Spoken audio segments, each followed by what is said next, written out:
ফের একবার আন্দোলনে চাকরি হারারা তাদের বিক্ষোভ ঘিরে বৃহস্পতিবার উত্তাল হয় বিকাশ ভবন। বিকাশ ভবনের গেট ভেঙে দিনভর দফায় দফায় ঢুকে পড়েন আন্দোলনকারীরা।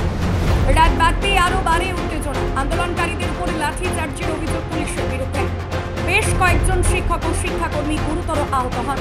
আহত এক পুলিশ কর্মীও।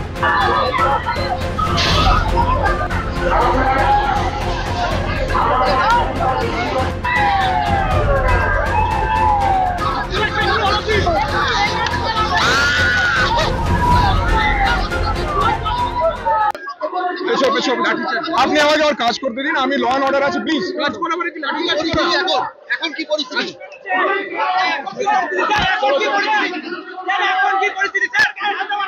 কাজ করা মানে কি লাঠি চার্জ করা? আপনারা কি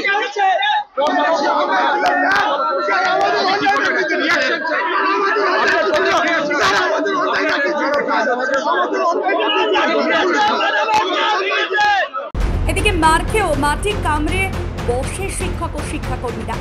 রাতভর তারা বিকাশ ভবনের বাইরে অবস্থান বিক্ষোভ করেন। কোনোভাবেই আর পরীক্ষায় বসবেন না তারা, সাফ জানিয়েছেন আন্দোলনকারীরা। তাদের দাবি চাকরি ফেরত দিতেই হবে। গতকালের ঘটনার প্রতিবাদে আজ ধিক্কার দিবস পালন করা হবে। এই লড়াইটা বাংলার শিক্ষা বাঁচাবার লড়াই। এক দুয়াত কালই শিক্ষার উপরে পড়ে গিয়েছে। আরে এটা তো নির্মমভাবে প্রহারটা কেন? ভারতবর্ষে বিজেপি তানাশাহি করে, সংবিধান ধ্বংস করতে চায়, আর তার বিরুদ্ধে মমতা বন্দ্যোপাধ্যায়ের সরকার যখন প্রতিবাদে সামিল হওয়ার কথা বলেন, আর তারই পুলিশ যখন নির্বিচারে লাঠি মারে। এদের যখন আন্দোলন হচ্ছিল এসএসসি অফিসের সামনে, আমি জল দিতে এসেছিলাম।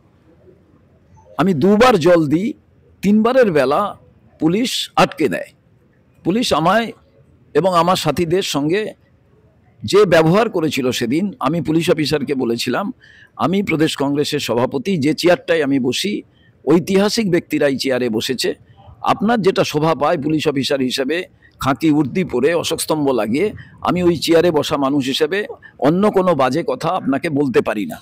তাই আমি কিছু বলছি না, শুধু এইটুকু বলি, সংবিধান বলে জল দেওয়ার অধিকার আছে। বিকাশ ভবন থেকে মানুষ চৌধুরী রিপোর্ট, খবর বাংলা।